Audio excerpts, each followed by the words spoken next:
Hi friend, তোমরা কেমন আছো? আশা করছি তোমরা খুব ভালো আছো। আমিও খুব ভালো আছি। তো সকাল সকাল ঘুম থেকে উঠে পড়েছি। তো আজকে জানাই তোমাদের সবাইকে দশহরা অনেক অনেক শুভেচ্ছা। আজকে তোমার দিনটা খুব ভালো কাটুক। আজকে প্রত্যেকটা মানুষের বাড়িতে যে মা মনসার পুজো, মায়ের কাছে জানাই সবাই যাতে ভালো থাকে, এটাই চাইবো। আর যারা খারাপ নজরে দেখছে, তারা খারাপ চিন্তাভাবনা যাদের মাথার মধ্যে রয়েছে, তাদের যেমন দূর হয়ে যায়, এটাই আমি মা মনসার কাছে প্রার্থনা করি সব সময়। কারণ যতদিন আমরা পৃথিবীতে বাঁচবো, ততদিন অন্তত মানুষের সাথে ভালো অন্তত ব্যবহার করে বাঁচবো। এই নয় যে তাকে দেখে আমরা মুখ ঘুরিয়ে চলে যাব, অনেক কিছু করব, ঠিক আছে? আর তোমাদেরকে একটা কথাই বলবো, আমার যদি ভিডিও কোনো ভালো লাগে অবশ্যই একটা লাইক কমেন্ট শেয়ার করে পাশে থেকো সবসময়। কারণ কোনো দিন হয়ে গেল আমি সেইভাবে কোনো ভিডিও দিইনি, একটাই কারণে, ভিডিও দেওয়া নিয়ে একটু সমস্যা চলছিল, সেই কারণে আমি ভিডিও দিইনি। কারণ বুঝতেই তো পারছো যে ফেসবুকে বলো, ইউটিউবে বলো, যে ভিডিও বানাতে গেলে কত মানুষের কুনজর পড়ে। সেই সব কুনজরকারী মানুষদেরকে বলবো, তোমরা একটু চিন্তাভাবনা করো, একটু পাল্টাও। তার কারণ ভিডিও যারা বানায় তারা এতটা খারাপ নয়, ঠিক আছে? আর আমি যে ভিডিওটা বানিয়েছিলাম তোমাদের গায়ে লেগেছিল, তার ভিতরে অনেক কিছু রহস্য আছে। তোমরা যদি জানো না, তোমাদেরও গায়ে লাগবে। যদি একটা মেয়েকে বলে যে নিজের নেই বা দাদা হলো, মানে পাড়ার দাদাই হলো, তো এই যে খারাপ কথাগুলো যে বলা একদম শোভা পায় না মুখে অন্তত। তো যেমন তেমন তারা তার দাদা, তাই না? নিজের ন্যায় বা বোন হলো, পাশের বাড়ির মেয়েকেও একটু সম্মান করা উচিত, ঠিক আছে?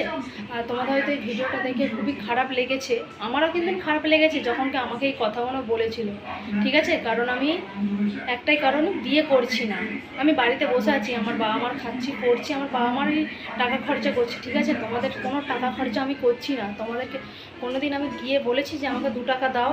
আমার বাবা মা পয়সা দিতে পারছে না, টাকা দিতে পারছে না, বলিনি তো কোনো দিন। তাহলে তোমাদের অতএব তোমাদের মাথা ব্যথাগুলো একটু দূর করো, ঠিক আছে? আমি আমার বাবার বাড়িতে রয়েছি, আমার বাবার টাকায় খাচ্ছি, কারোর টাকায় খাচ্ছি না, এটা মাথায় ঢুকিয়ে রাখবে সবাই মিলে। আর এই দশহরের দিনে আমি একটা কথাই বলবো, আমার পেছনে যারা লাগছো, যারা খারাপ মন্তব্য করছো, দেখে কটূক্তি করছো, তাদেরকে বলবো তোমরা একটু দূরে থাকো, ঠিক আছে?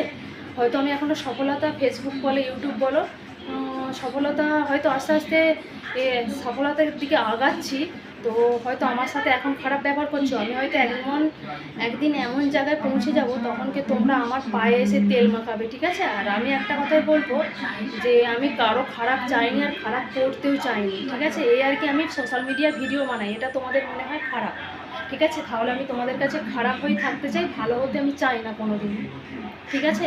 কারণ তোমরা 2 টাকা দিয়ে কোনোদিন সাহায্য করবে না, উল্টে আমাদেরকে 4টে কথা শোনাবে। কারণ কি, আমার বাবার বাড়িতে আমি রয়েছি বলে, বুঝতে পেরেছো তো? সেই জন্য বলছি, একটু চিন্তা ভাবনা, মতো ভাবনাগুলো একটু চেঞ্জ করো। তোমরা যে বড় বড় ফোনগুলো ইউজ করো, কাদের থেকে, মানে তোমার ভিডিও দেখার জন্য তো ইউজ করো, কাদের? আমাদের মতন ছোটো ছোটো পাবলিকদের ভিডিওই তো দেখো নাকি? যারা হয়তো সেলিব্রিটি হয়ে গেছে, তাদের ভিডিওগুলো তোমরা দেখছো, ঠিক আছে? তো সেলিব্রিটি হতে সবাই ছোটো থেকে নিয়ে বড়ো হয়। আমি এখন ছোট আছি, আস্তে আস্তে বড় হব, এটাই ভগবানের কাছে প্রার্থনা করি। আর মা মনসার কাছে আমার একটাই নিবেদন রইল, যে তুমি আমাকে আস্তে আস্তেই বড় করো। আমি দ্রুত বড় হতে চাই না, আস্তে আস্তে আমি বড় হতে চাই। আর সবাই যদি আমার পাশে থাকে, আমি ঠিক একদিন আমার নিজের লক্ষ্যে পৌঁছাবো। আর প্রত্যেকটা স্বপ্ন অন্তত এই সোশ্যাল মিডিয়ার দিকে নিয়ে আমি ইনকাম করে পূরণ করবো।